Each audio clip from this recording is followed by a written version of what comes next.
Alright, hello, my name is Levi Thompson, and today I will be speaking of IoT in Greece. So what is IoT? Abbreviated the Internet of Things, and it sort of is used to describe the network of physical objects that are embedded with any sort of sensor or software or any other sort of technology that can connect and exchange data with other devices and systems. Greece has recently implemented programs to further advance the use of IoT as a way to kind of increase connectivity and have accurate results when it comes to anything, using travel data to plan out travel plans, using any sort of financial transactions through cell phones to see that. It's a complicated process, but it can really be simplified down if you just look at it as things, as in objects, being connected together instead of two people exchanging data. So who is using IoT?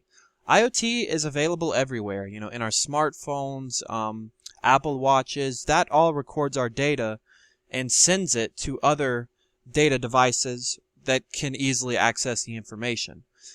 Where is IoT being used? IoT is found everywhere, but if you're looking at specific jobs and markets, a lot more profitable countries are finding more and more uses for IoT just outside of things like cell phones and smartphones.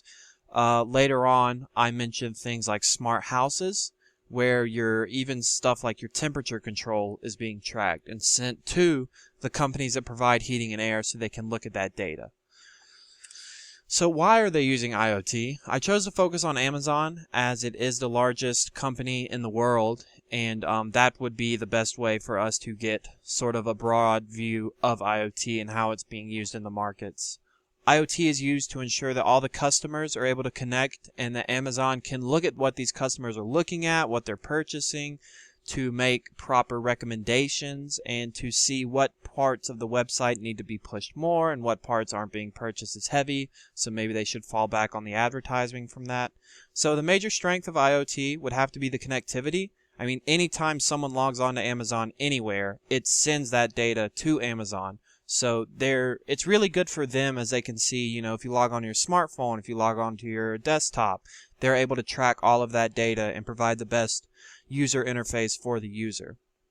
I would say the weaknesses, it's still a new thing. A lot of companies are trying to work out a lot of the glaring problems, and not a lot of the common people know exactly what IoT is. I think there's an understanding with the public that, they can see what I'm doing, but they don't really understand what exactly is being used for. So there's a lot of hesitancy with these people to go on even things like Google or things like Amazon because they know they're being tracked and they're not exactly comfortable with that. A lot of opportunities. Amazon, the world is, open for them. Any way they can find it, it would help, I'm sure, with them kind of stretching out into things further away from an online marketplace. Things like, we've heard Jeff Bezos, who recently stepped down, but we've heard him talk about, being in homes, being in cars. They want Amazon to kind of broadcast across the world.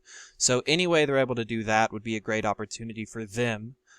Big threat. Some have looked at, we've heard a lot of the doomsday preppers, things like that, talk about network failures. What would happen if the entire grid just got shut down?